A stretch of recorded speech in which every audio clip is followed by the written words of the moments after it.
Hello student, welcome to Reena classes.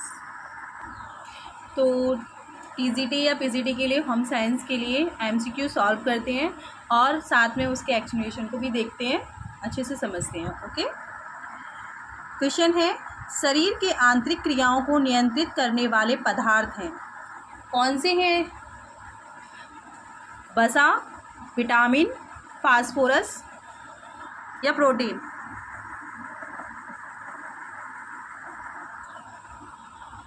तो सही answer आपको टिक लगा दिखाई भी दे रहा होगा, विटामिन। तो विटामिन है क्यों? तो नीचे जो एक्सप्लेनेशन दे रखा है उसको आप समझ भी सकते हो और देख भी सकते हो। विटामिन बहुत ही सूक्ष्म मात्रा में जंतु के शरीर के सामान्य मेटाबॉलिज्म के लिए अत्यावश्यक होता है। यद्यपि ये शरीर की उनको ऊर्जा प्रदान नहीं करते हैं, लेकिन अन्य ईंधन पदार्थों के संश्लेषण एवं सही उपयोग का नियंत्रण करते हैं। अतः इनकी कमी से मेटाबॉलिज्म त्रुटिपूर्ण होकर शरीर को रोगीला बना देते हैं। इन्हें वृद्धि तत्व भी कहा जाता है। तो इस वीडियो को आप रिपीट करके भी दोबारा से भी समझ सकते हैं कि शरीर की आंतरिक क्रियाओं को नियंत्रित करने वाले पदार्थ कौन सा है और उससे क्या होता है। ओके, तो नेक्स्ट क्वेश्चन है हैरिंग, मैकरल, साल्मन तथा सारडिन मछलियों में पाए जाते हैं। A vitamin A, vitamin B, vitamin K, vitamin ई।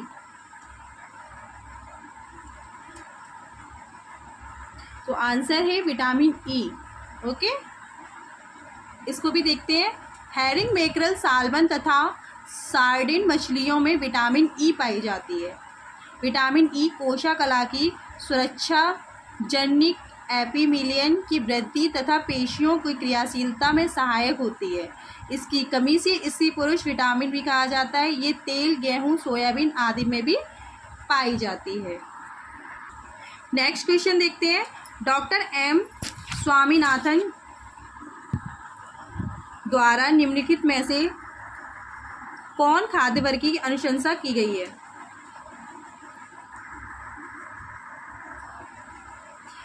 चार खाद्य वर्ग की, 5 खाद्य वर्ग की, 7 खाद्य वर्ग की या 11 खाद्य वर्ग की? तो सही आंसर होगा 4, 11 खाद्य वर्ग की। आइए जानते हैं कैसे। डॉक्टर एम स्वामीनाथन एक कृषि वैज्ञानिक माने जाते हैं। ओके,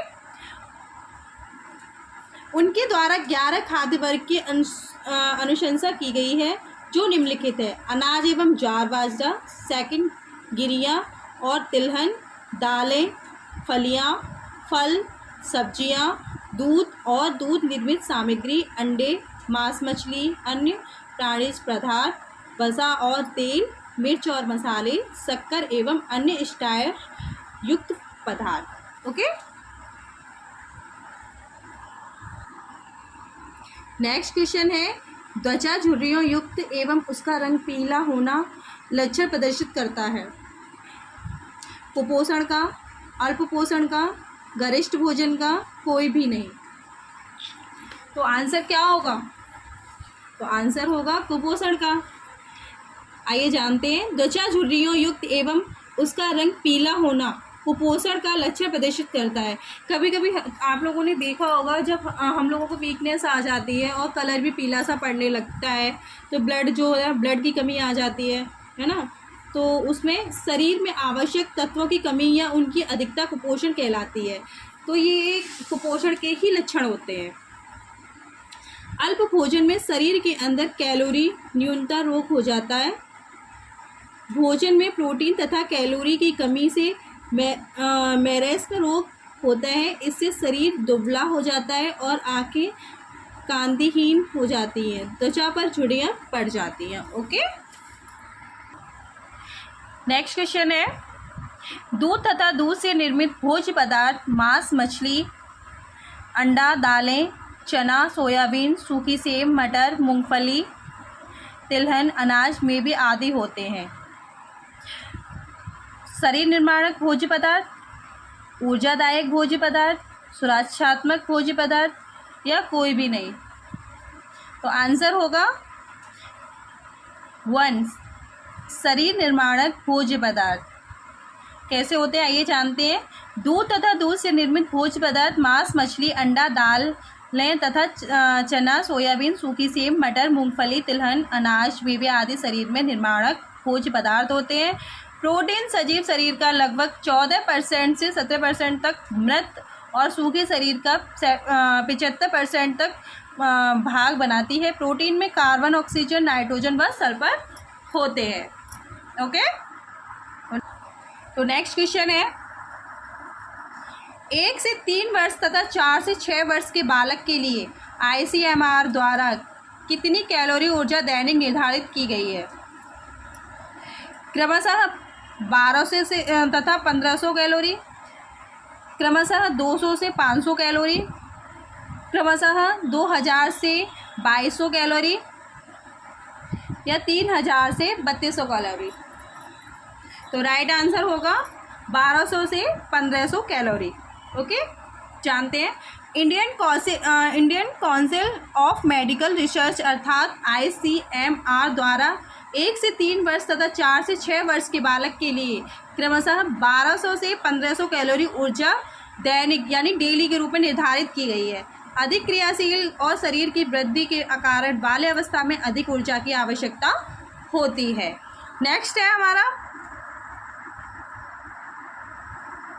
जल द्वारा पकाने की विधि को कितने भागों में बांटा गया है? उबालना, धीरे धीरे उबालना तथा धीमी आग पर पकाना। सेकंड, उबालना और धीरे धीरे उबालना। थर्ड, उबालना और धीमी आग पर पकाना। फोर्थ, कोई भी नहीं। तो राइट आंसर होगा उबालना, धीरे धीरे उबालना तथा धीमी आग पर पकाना। तो इनको कितने भागों में बांटा गया? उबालना, धीरे धीरे उबालना 2 और धीमी आग पर पकाना। तो 3 भागों में बांटा गया है ना। चलो समझते हैं। जल द्वारा पकाने की विधि उबालना, धीरे धीरे उबालना तथा धीमी आग पर पकाना। उबालना भोजन पकाने की सबसे सरल विधि है। 212 डिग्री फ़ारेनहाइट पर जल उबलने लगता है। जिस पानी में चावल, सब्जी, गोश्त उबाला जाता है उस पानी को फेंकना नहीं चाहिए। इसका उपयोग दाल या सूप बनाने में करना चाहिए। अगर फिर भी कुछ नहीं है तो मतलब इसको हम है ना अपने पेड़ पौधों में भी दे सकते हैं, उस पर भी फ़ायदेमंद होता है। ओके,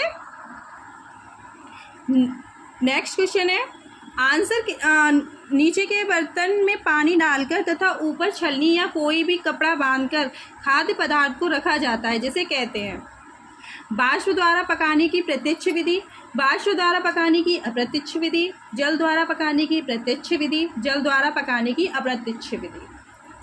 तो राइट आंसर होगा वाष्प द्वारा पकाने की प्रत्यक्ष विधि। देखते हैं नीचे के बर्तन में पानी डालकर तथा ऊपर छलनी या कोई भी कपड़ा बांधकर खाद्य पदार्थ को रखा जाता है जिसे वाष्प द्वारा पकाने की प्रत्यक्ष विधि कहते हैं। पकाने के लिए विशेष प्रकार के पात्र उपयोग में लाया जाता है जिसमें ढक्कनदार बर्तन होता है तथा ढक्कन में जालीदार थाली सी लगी होती है जिस पर रखकर सब्जी, गोश्त, इडली भाप द्वारा पकाए जाते हैं।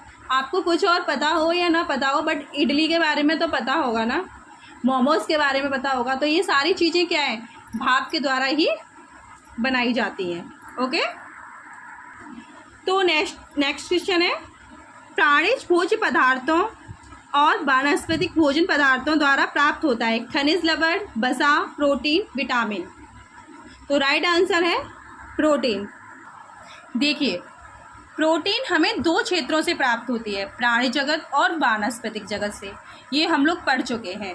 प्राणी जगत के भोज्य पदार्थों में सभी प्रकार के मांस, यकृत, मछली, अंडा, दूध तथा दूध निर्मित खाद्य पदार्थ जैसे दही, मक्खन, पनीर, खोवा आदि वानस्पतिक भोज्य पदार्थ हैं। गेहूं के अंकुर, दालें, चना, मसूर, मटर आदि, सूखी सेम, सोयाबीन, आलू, गाजर, शलजम, मेवे, गिरी वाले फल एवं तिलहन जैसी मूंगफली, नारियल आदि। ये सभी क्या है, प्रोटीन के क्या है, क्षेत्र है। नेक्स्ट क्वेश्चन है भोज्य पदार्थों में मिलावट से होते हैं सुपोषण, कुपोषण, स्वस्थ जीवन, इनमें से कोई नहीं।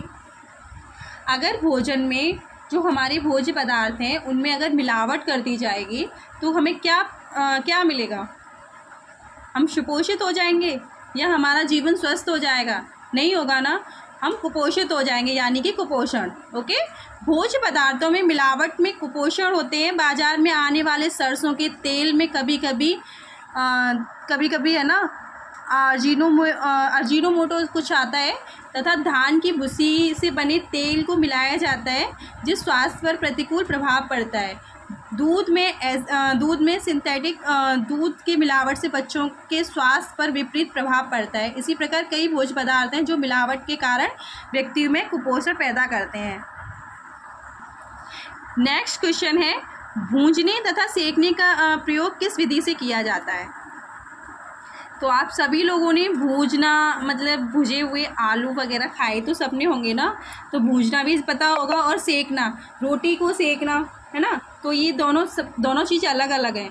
तो ऑप्शन ए, जल द्वारा पकाने की विधि में, वाष्प द्वारा पकाने की विधि में, चिकनाई द्वारा पकाने की विधि में, वायु द्वारा पकाने की विधि में।